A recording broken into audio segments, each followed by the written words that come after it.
Untuk menyingkat waktu, saya persilahkan untuk kelompok 1 memulai presentasinya. Terima kasih.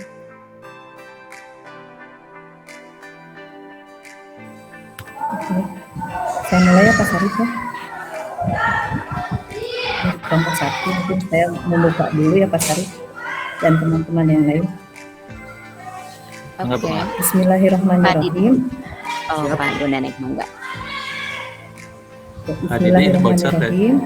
Rabbi shrah li sadri wa yassir li amri wahlul 'uqdatam min lisani yafqahu qawli.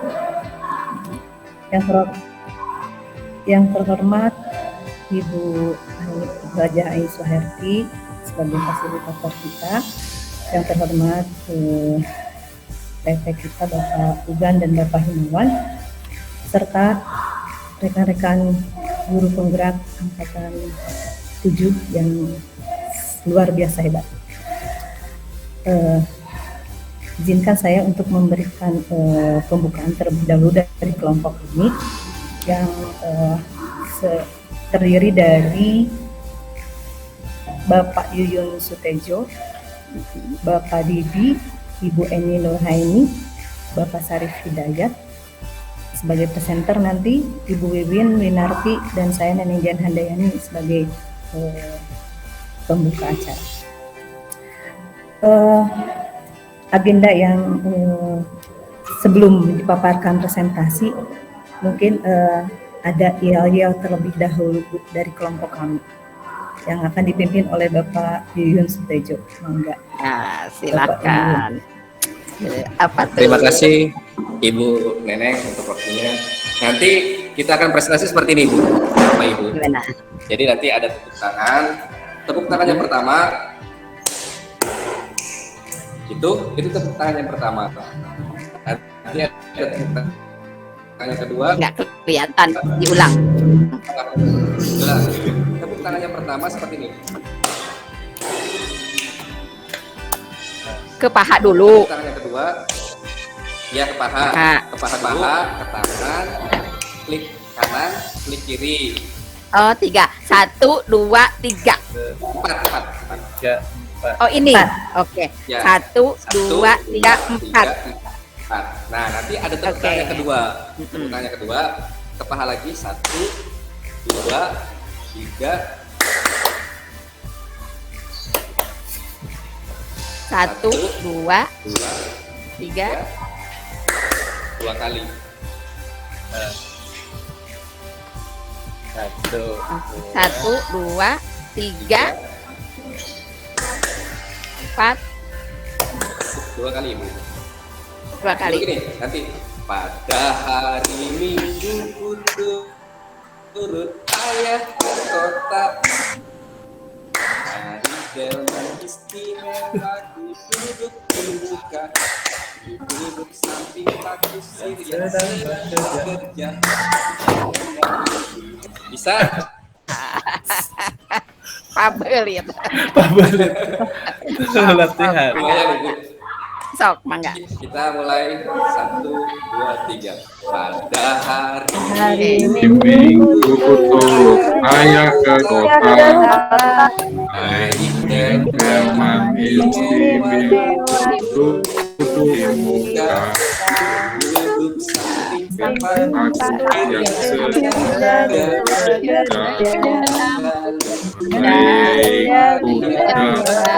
baik jalannya. Jalannya.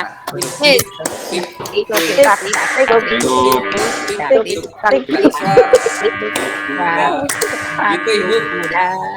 Iya. Nah, ya, nanti sebelum ini Bu, sebelum kita mulai presentasi nanti ada pantun juga dari saya. Gak mau kalah juga dengan Asir. Begini pantunnya. Duduk santai di tengah taman. Cakep. Lihat gadis sedang berkelucuran. Selamat siang wahai teman-teman. Semoga harimu penuh keberuntungan. Selamat siang. Ada satu lagi.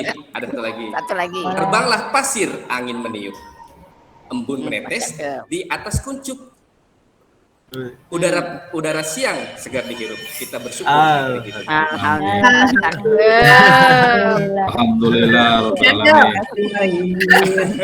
Oke. Hebat, hebat. Terima kasih Bangga Pak ditraktir. Yuyun. Ya, Ya, sama-sama. ya sebelum presentasi saya juga punya pantun sebenarnya Pak. Jalan-jalan ke Taman Sari, jangan lupa terbakar merpati. Mari kita mulai diskusi mencari ilmu untuk bekal nanti. Cak. Cakep. Mangga. Udah mulai nih, Pak Sari. pada keluar, Oke. pada keluar. Ahli pantun kayaknya ini. Mangga Pak Sari, kita mulai aja ya untuk mengefektifkan waktu Pak Sari. Boleh, Silakan mangga. Mangga dari kelompok 1. Oke, terima kasih Bu Neneng, Pak Tejo yang sudah membuka dengan sangat meriah. Alhamdulillah jadi nggak ngantuk ya. Ya. Semoga dengan paparan nanti dari saya tidak ngantuk. Bapak Ibu, saya akan mulai hasil presentasi dari kelompok 1. Sebelumnya karena waktunya 15 menit, mohon untuk ada timekeeper ya dari kelompok kita ya, yang bisa mengingatkan saya untuk dalam penjelasan. Boleh di grup nanti dikasih tahu. Siap, Pak. Siap. Saya hitung, Pak. Tunggu. Siap. Nah, nggak tenun, Pak Uga. Saya izin share screen terlebih dahulu.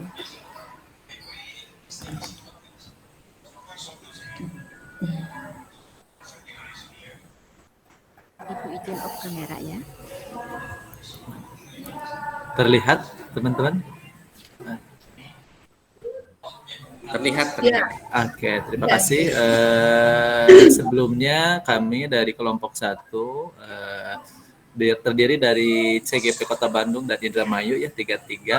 Saya sendiri Sarif Hidayat, ada Bu Wiwin Winarti, Bu Neneng, Bu Neneng Dian, Pak Yuyun Sutejo, Pak Didi Hermansyah, dan Bu Eni Nurhaini. Sebelumnya apa yang akan kita diskusikan yaitu terkait ini Ibu Bapak sebentar. Silih asa, silih asi, silih asu, dan silih wewangi dalam konteks filosofis Ki Hajar Dewantara. Rasionalisasinya Bapak Ibu terkait kita sebagai guru di Kota Bandung dan di Indramayu juga mengalami kondisi yang sepertinya serupa kayak gitu. Melihat kondisi anak-anak sekarang yang nilai-nilai sopan santunnya dirasa semakin berkurang, penggunaan bahasa yang kasar menjadi sesuatu yang biasa dilakukan kayak gitu. Dan banyaknya anak-anak kita yang kurang mendapatkan pendidikan keluarga yang berkualitas gitu ya di rumahnya. Terus dengan tuntutan mungkin ada efek pandemi dan lain sebagainya pun membuat kondisi sosial ekonominya juga yang kurang mendukung, terus lingkungannya juga yang rendah gitu ya, sumber daya manusianya, sehingga tidak menjadi tempat bertumbuh anak-anak yang baik kayak gitu. Kalau dikontekskan dengan filosofis Ki Hajar Dewantara seperti petani yang ya si biji jagung itu nggak jatuh di tempat yang bagus kayak gitu. Mungkin akhirnya muncullah kondisi-kondisi seperti ini. Kondisi-kondisi seperti ini menjadi sesuatu yang sangat dikhawatirkan Ibu Bapak oleh kelompok kami, sehingga kenapa dikhawatirkan? Karena kan ini menjadi sebuah efek kumulatif yang sangat besar kalau kita diamkan kayak gitu, sehingga nanti akan menurunnya karakter bangsa. Menurunnya karakter bangsa yang dari dulu kita sudah terkenal sebagai bangsa yang sopan santun kayak gitu, dan bangsa yang memiliki keluhuran dalam karakter. Kalau kita diamkan kondisi yang saat ini yang dirasa oleh guru-guru sekarang ini yang sopan santun berkurang, penggunaan bahasa yang kurang bagus dan sebagainya, maka kami mengkhawatirkan karakter bangsa kita semakin kesini semakin menurun dari kualitasnya. Mungkin kalau dari segi bahasa sekarang sudah meluas, bukan hanya sekedar bahasa yang verbal diucapkan oleh anak-anak setiap hari juga. Mungkin bagaimana tata penggunaan bahasa di sosial media yang sekarang gitu ya sudah sangat vulgar gitu anak-anak bisa ini kan. Bahkan mungkin kita juga mengetahui bahwa di Indonesia itu dikatakan sebagai netizen yang paling kejam katanya gitu. Kenapa? Karena ya gitu netizen Indonesia itu galak-galak banget kayak gitu. Dan pasti, dan saya yakin bahwa netizen yang galak-galak itu kebanyakannya adalah usia-usia sekolah, usia produktif, di mana itu merupakan cerminan bangsa kita ke depan. Nah, sekarang apa sih kekuatan yang dimiliki itu oleh kita semua? Kemarin berunding dan akhirnya muncullah filosofi Sunda yang sudah sangat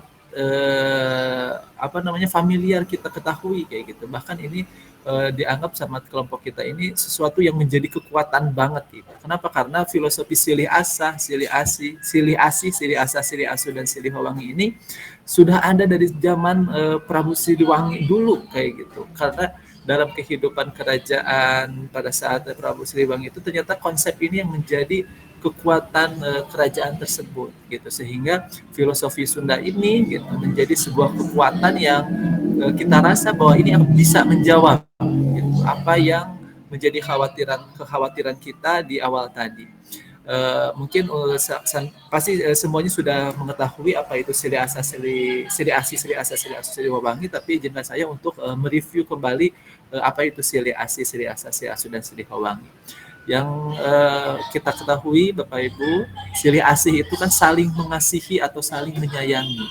Ini menjadi cerminan bagaimana suatu kehidupan yang penuh kasih sayang gitu ya, penuh cinta kasih, dan ini kalau diterapkan di di sekolah, 3 dosa besar pendidikan yang sekarang digaungkan oleh Menteri Pendidikan ya gitu ya, dengan adanya bullying, kekerasan seksual, intoleransi, sebetulnya dengan silih asih ini, dengan saling mengasihi satu sama lain mungkin bisa menjadi solusi gitu ya.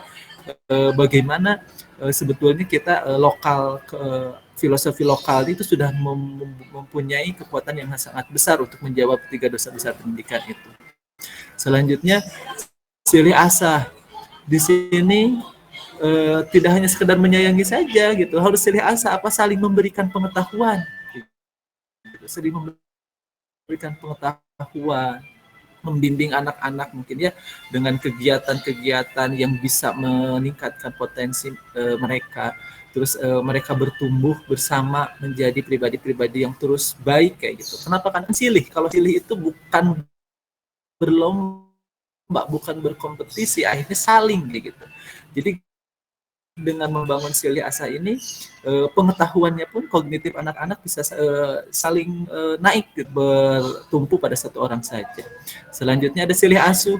Setelah mereka mengasihi, setelah mereka saling memberikan pengetahuan, ini silih asu, saling melindungi, saling menjaga, dan saling mengayomi. Wah, ini sesuatu yang sangat didamba sekali dengan slogan-slogan sekolah ramah anak gitu ya. Sekolah ramah anak itu kan yang saling melindungi, bukan dari guru ke anak aja, anak-anak dengan anak-anak pun kan harus saling melindungi, saling menjaga gitu ya. Ini padahal sudah ada di filosofi Sunda yang membahas tentang itu. Padahal kalau kita tarik ke konteks pendidikan, ini menjadi sebuah kekuatan kalau menurut kelompok kami. Kenapa? Karena ini bukan sesuatu yang baru, ini bukan sesuatu yang kita ambil dari luar, tapi ada di dalam diri filosofi Sunda yang harus kita gali kembali gitu ya, menjadi kekuatan pendidikan di sekolah kita. Selanjutnya setelah silih asa, silih asu, silih hawangi, nah ini saling mengharumkan kayak gitu ya. Tidak ada yang namanya hate speech lah kayak gitu ya. Tidak ada yang namanya saling mengejek, membuli kayak gitu. Terus saling saling berkompetisi yang tidak sehat. Karena dalam filosofi ini kita harus saling mengharumkan.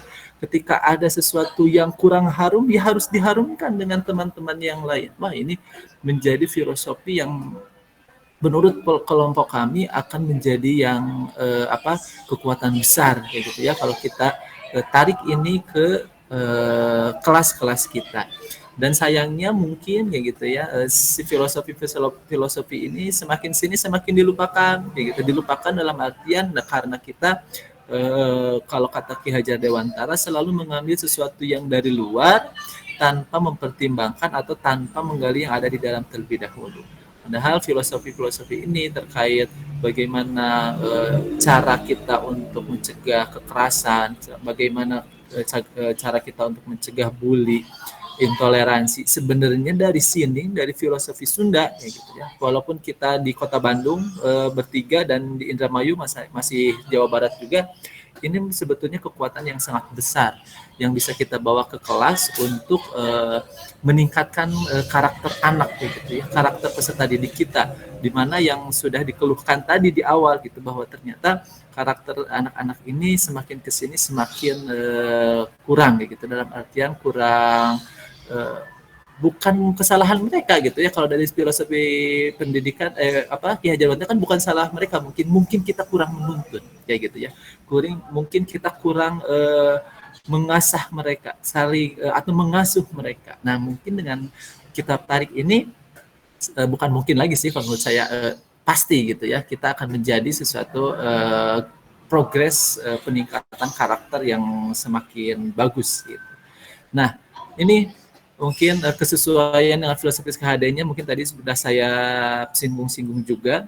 Ternyata silih asa, silih asi, silih asu, dan silih wawangi ini titik beratnya itu dari karakter kayak gitu ya, karakter. Seperti yang sedang digaungkan oleh pemerintah sekarang, ya pendidikan itu harus ke karakter.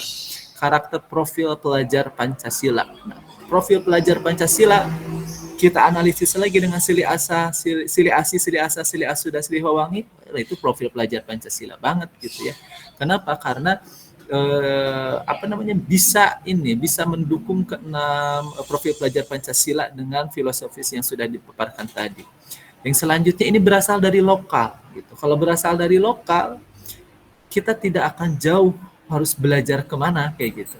Mungkin tentang arti filosofis ini kita bisa menanyakan kepada sepuh-sepuh kita menanyakan kepada sesepuh daerah atau sesepuh disebutnya itu kepala suku lah kayak gitu ya. Mungkin pasti mereka memahami tentang konsep ini, dan pasti juga mereka akan merasakan bahwa konsep ini semakin di sini semakin tidak dipakai. Nah, dengan memakai filosofi ini, karena sifatnya dari lokal, itu sudah mengurangi kemungkinan ditolaknya oleh masyarakat kayak gitu dengan konsep yang dibawa ini, sehingga akan menjadi solusi yang cepat kita bisa pakai dalam meningkatkan karakter anak-anak kembali. Terus selanjutnya ini kalau sesuai dengan filosofi KHD, makna menuntun yang silih asuhnya, kita sebagai guru seperti yang sudah banyak kita diskusikan sebelum-sebelumnya, harus menuntun anak-anak gitu. Menuntun bagaimana mereka bertumbuh sesuai dengan kodrat alam dan kodrat zamannya. Ini filosofi Sunda ini sangat sesuai sekali dengan KHD. Kenapa? Karena kita dijadikan sebagai orang yang bisa menuntun anak-anak kita gitu ya, saling mengasuh kayak gitu. Mengasuh itu kan bukan mendikte, tapi mengasuh itu memberikan jalan bagi mereka untuk bertumbuh. Ketika mereka melakukan kesalahan atau belok-belok sedikit, kita sebagai pengasuh yang memberikan pencerahan-pencerahannya. Kalau dalam filosofis KHD kemarin, yang menebalkan sesuatu yang baiknya dan yang memudarkan sesuatu yang jeleknya. Ini sangat kontekstual sekali dengan filosofis KHD. Dan selanjutnya, kesesuaiannya itu memerdekakan anak. Kenapa memerdekakan anak? Karena dengan silih asa, silih asi ini, anak-anak yang bergerak sendiri kayak gitu ya. Bergerak mempraktekkan itu sendiri. Dengan kemerdekaan ini, dengan praktek ini, kita yakin bahwa yang namanya kegiatan bersifat praktek langsung dilakukan oleh anak pasti akan mengena atau akan menjadi sesuatu yang bermakna bagi mereka. Jadi anak-anak pun akan bertumbuh gitu ya, sesuai dengan kodrat alam dan kodrat zamannya, merdeka seperti dalam proses pembelajarannya, sehingga mereka akan tumbuh menjadi sosok-sosok yang sudah kita harapkan di awal tadi gitu ya, dengan filosofi silih asi, silih asa, silih asu, dan silih wawanginya ini.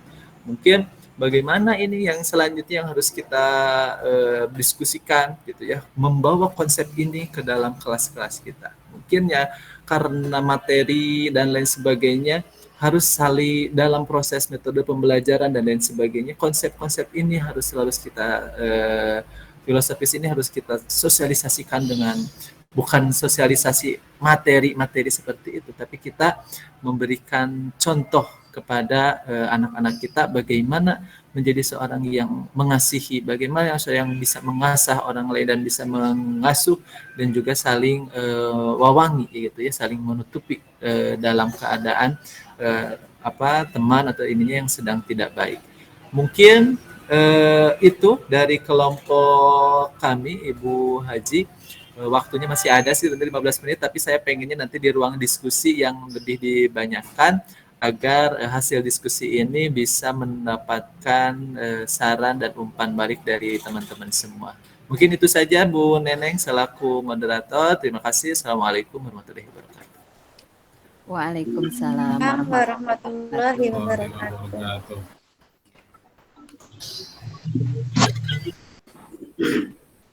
Masih di mute, Bu.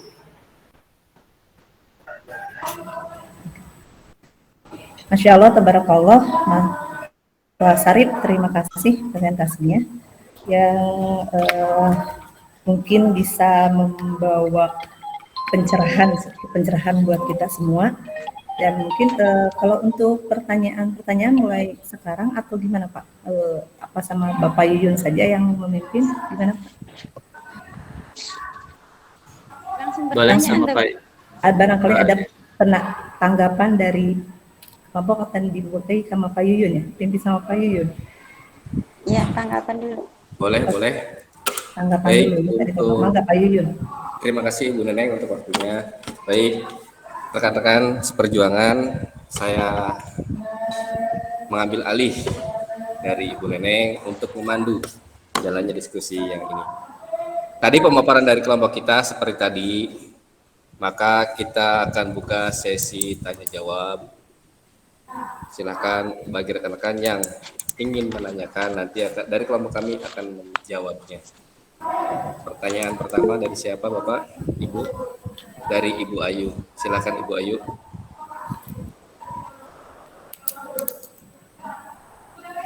Suaranya Bu? Belum ada suara Ibu Ayu. Masih di mute Bu Ayu. Belum ada. Bu Ayu, mic-nya masih off. Kayaknya yang handphonenya belum nyambung Bu Ayu.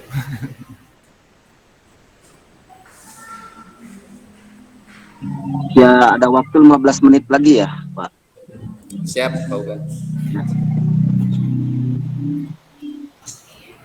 Sambil menunggu boleh ya? Nah, itu Bu Ayu. Boleh ke yang lain dulu. Kan barangkali ada. Oh, ada. Semangat, Bu Ayu. Ya, saya mau bertanya. Tadi kan silih asi, silih asuh, silih asi, silih asuh, silih mewangi dan silih mewangi itu lahirnya.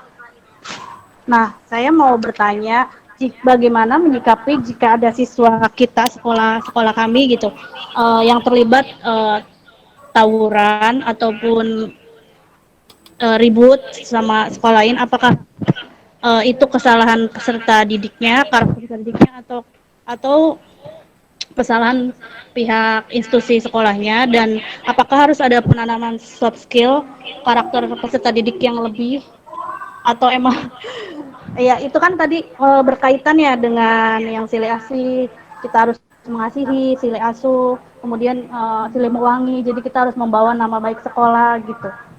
Ya, paling itu aja yang saya mau tanyakan. Terima kasih. Assalamualaikum warahmatullahi wabarakatuh. Waalaikumsalam warahmatullahi wabarakatuh. Untuk pertanyaan berapa, Pak? Pak Ugan? Kalau masih Langsung ada, ditanggapi. Langsung ditanggapi. Langsung tanggapi. Bu Wiwin penanggap. Bu Wiwin penanggap. Silakan kepada Ibu Wiwin untuk menanggapi pertanyaan. Pertanyaannya kurang lebih seperti ini. Bagaimana jika siswa kami ada yang mengalami tawuran? Apakah itu salah peserta didiknya atau salah sekolah? Nah, itu berkaitan dengan tadi silih asah, silih asih, silih asuh, dan silih wangi. Mangga Ibu Win, waktu dan tempat dipersilakan. Bismillahirrahmanirrahim. Begini Ibu, tentang filosofi kehidupan pada dasarnya. Yang 4 tadi merupakan filosofi kehidupan orang Sunda. Itu bagaimana relevansinya terhadap pendidikan di dunia pendidikan ini. Tadi permasalahannya ada tawuran. Kenapa sih? Apa sih? Siapa yang salah? Itu pernah saya diskusikan beserta rekan-rekan. Banyak sekarang tuh anak hafalan, maaf ya, saya bilang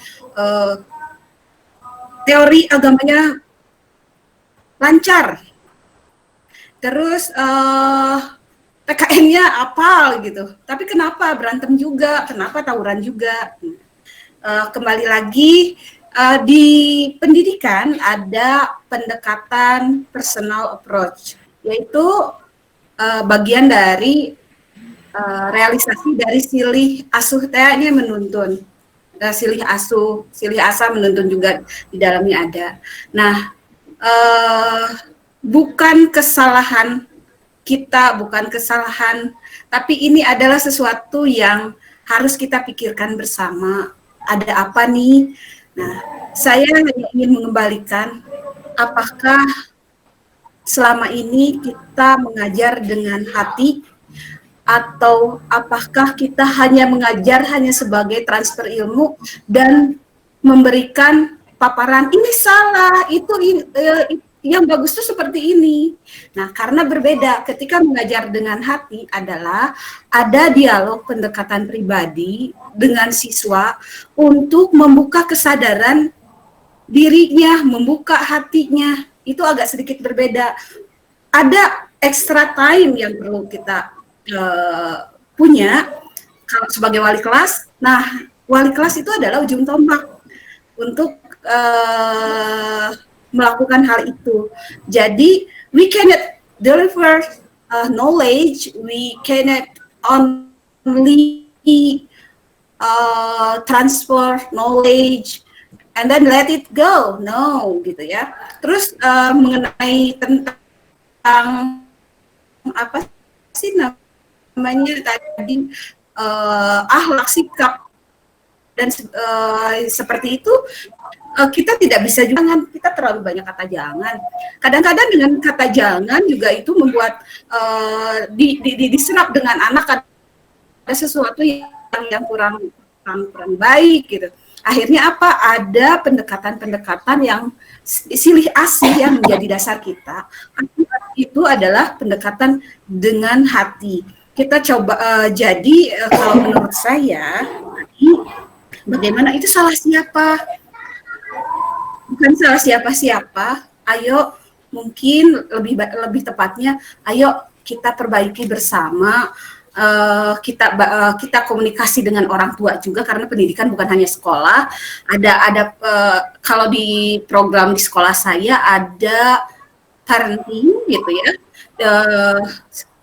Orang tua dilibatkan, ayo ini ada sisi-sisi agar anak terhindar dari hal seperti bullying, seperti itu yang bisa menyebabkan konflik di antara mereka. Terus ketika kita sebagai wali kelas, ketika kita guru di sekolah sebagai orang tua, wali kelas mereka, nah di situ ada sisi-sisi kemanusiaan yang harus kita berikan kepada mereka, tapi tidak berupa teori gitu loh Pak. Jadi Pak Bu, lebih cenderung kita meraih dengan hati untuk mendapatkan hati mereka, kesadaran diri mereka. Insya Allah sih ketika anak menyadari, oh ini hal yang baik yang harus aku lakukan untuk kedepannya, ini yang tidak boleh kami lakukan, sehingga kalau individu itu baik, otomatis teman-temannya juga akan baik, kelasnya akan baik. Kalau kelasnya baik, otomatis ya diharapkan sekolahnya juga baik. Kalau sekolahnya baik, nanti kalau sekolah-sekolah berlaku yang sama, mudah-mudahan itu tidak terjadi tawuran lagi, Bu, yang kayak gitu. Jadi kalau saya pribadi menerapkan silih asih dan silih asuh lebih ditanamkan ke hati, karena kalau teori kadang-kadang anak lebih pintar memahami, tapi bukan paham yang hatinya kita raih. Itu sih dari saya. Mungkin ada rekan saya sebagai pemberi tanggapan ingin menambahkan, silahkan. Itu dari saya. Terima kasih. Bagaimana Ibu? Ada dari kita, kelompok kita yang mau Bu Eni atau Pak Didi? Gimana Bu Boleh Ayu? tanya lagi, Pak? Boleh. Nanti dulu ya Bu ya. Ini apakah Bu Ayu sudah puas? Karena kita bukan pemuas ya. Sudah puas. Iya, sudah baik banget. Jadi intinya treatmentnya ya Bu, bagaimana kita kalau pendekatan personal, peran wali kelas yang baik dan introspeksi bersama sebagai peserta didik, dan adanya program parenting ya tadi. Bagus sekali jawabannya Bu Win, jadi sayangnya belajar gitu. Ya, Sedikit, sudah ya. puas. Sama mau tanya lagi apa yang lain aja ya tentang yang bullying? Ya udah. Ya. Tadi sedikit saya menambahkan, jadi saya baru tahu adanya personal approach, jadi pendekatan secara pribadi. Tadi seperti yang pernah kita dapatkan waktu pas Lokakarya kemarin, sebagai seorang pendidik itu, sebagai seorang petani, kita menanam bibit kedelai Malika ya dengan sepenuh hati seperti anak sendiri, seperti itu Ibu mungkin ya. Jadi siapapun peserta didik kita harus menuntun mereka dengan sepenuh hati kita seperti anak kita sendiri. Bisa dipahami ya? Barangkali lanjut ke pertanyaan lagi atau bagaimana ini Bapak? Bu Tri mau bertanya. Silakan, mangga Ibu Tri. Ya. Assalamualaikum warahmatullahi wabarakatuh. Pertanyaannya sama, hampir sama. Tapi ini masalah anak-anak yang masih kecil tapi sudah masuk geng gitu Kak. Anak-anak sekarang tuh banyak yang ngegeng kayak semacam, kalau kerudungnya nggak sama, yang potongannya gini nggak masuk gitu, nggak berteman gitu. Kadang-kadang kasihan yang orang tuanya kurang mampu terus harus mengikuti gaya mereka gitu. Kadang-kadang jajan bareng atau petugas upacara saja dari antar kelas, misalkan petugas kelas 6 tapi kekurangan personil, minta bantuan dari kelas 5, suka iri tuh Pak, nggak cepet tanggap gitu, harus lama gitu baru mau gitu, nggak tahu gitu, kayak bisa aja kayak gitu, ngegeng gitu, jadi kerjasamanya itu kurang.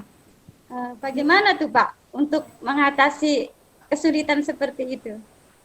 Terima kasih. Assalamualaikum warahmatullahi wabarakatuh. Waalaikumsalam warahmatullahi wabarakatuh. Baik, dapat saya tangkap seperti ini. Di sekolah itu kadang ada anak kan ada siswa laki-laki perempuan 20, laki-laki 10. Nah, ada satu geng itu 5 orang. Yang salah satunya kurang mampu. Nah, biasanya dikecilkan seperti itu ya.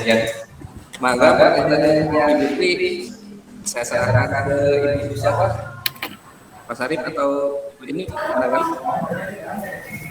Boleh, mungkin saya menanggapi dulu ya, nanti teman-teman boleh. Bu Tri, betul apa yang dikatakan Bu Tri itu memang realitas gitu ya. Pada saat ini anak-anak menjadi yang namanya kelompok geng dan lain sebagainya kayak gitu. Kita juga udah bukan tidak ngasih tahu kan, pasti kita juga udah ngasih tahu kayak gitu. Cuman tapi kok itu masih ada terus kayak gitu. Nah, mungkin kalau untuk perspektif bagaimana formula yang paling tepat gitu ya. Yang jelas formula yang paling tepat itu adalah formula yang dikontekstualkan dengan keadaan di situ di mana di Bandung gimana, itu pasti akan berbeda, Mungkin yang saya akan menjadi bahan refleksi bagi kita kayak gitu, apakah selama kita gitu proses pembelajaran selama menuntun, mungkin juga kita kalau kita cerminkan gitu ya, saya pribadi ke saya, jangan-jangan saya yang belum ngajarin tentang itu kayak gitu. Jangan-jangan saya belum memberikan contoh tentang itu, filosofis itu.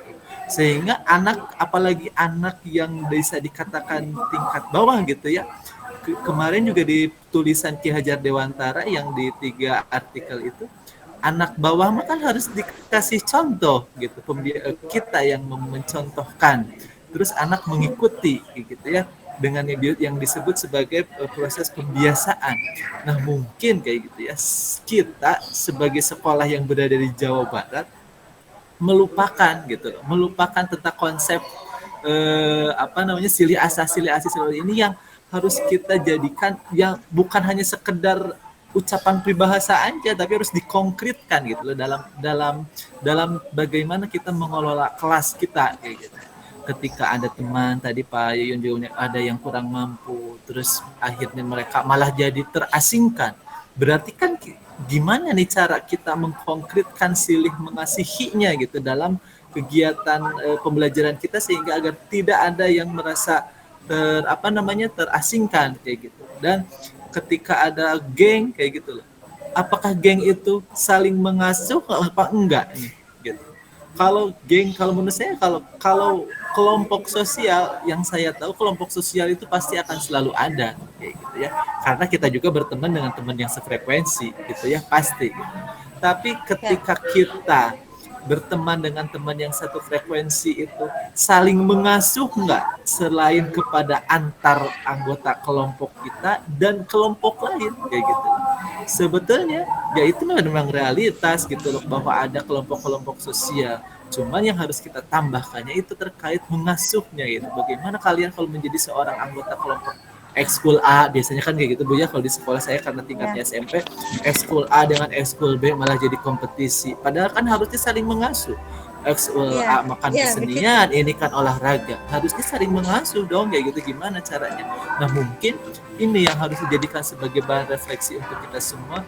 Yuk gimana kita, kalau kelompok kita gitu ya, refleksinya jadi gini ya akhirnya. Yuk kita kembali ke silih asih, dan silih wewangi ke sekolah kita kayak gitu. Agar yang disampaikan oleh Bu Tri, yang disampaikan oleh Bu Ayu tadi, nggak ada lagi cerita gitu dengan menggunakan konsep itu gitu. Karena kita juga belum tahu ya, kalau harus ini siapa yang salah, pasti saya nggak akan jawab siapa yang salah, karena takut salah, nanti salah ngomong ini kan. Kalau ini bagaimana caranya juga pasti akan beda-beda kayak gitu. Cuman yang harus kita refleksikan, kita udah punya konsep ini sejak lama dari Kerajaan Prabu Siliwangi. Mungkin bagaimana nih kita sebagai seorang pendidik mengkonkretkan gitu loh filosofis ini dalam kehidupan kita. Mungkin itu kalau dari saya, maka teman-teman yang lain yang mau menambahkan. Terima kasih. Izin untuk waktunya tinggal 3 menit lagi Pak. 3 menit lagi. Berarti kita cukupkan aja berarti ya. Boleh, mungkin ada yang menanggapi lagi boleh. Ada? Kalau tidak ada, tadi dari kedua pertanyaan tersebut dapat saya simpulkan berarti semuanya kembali kepada silih asih, silih asah, silih wangi. Mungkin itu saja yang dapat saya pandu. Kurang lebihnya mohon maaf, saya kembalikan lagi kepada pembawa acara Ibu Neneng. Saya serahkan sepenuhnya. Silakan. Assalamualaikum warahmatullahi wabarakatuh. Waalaikumsalam.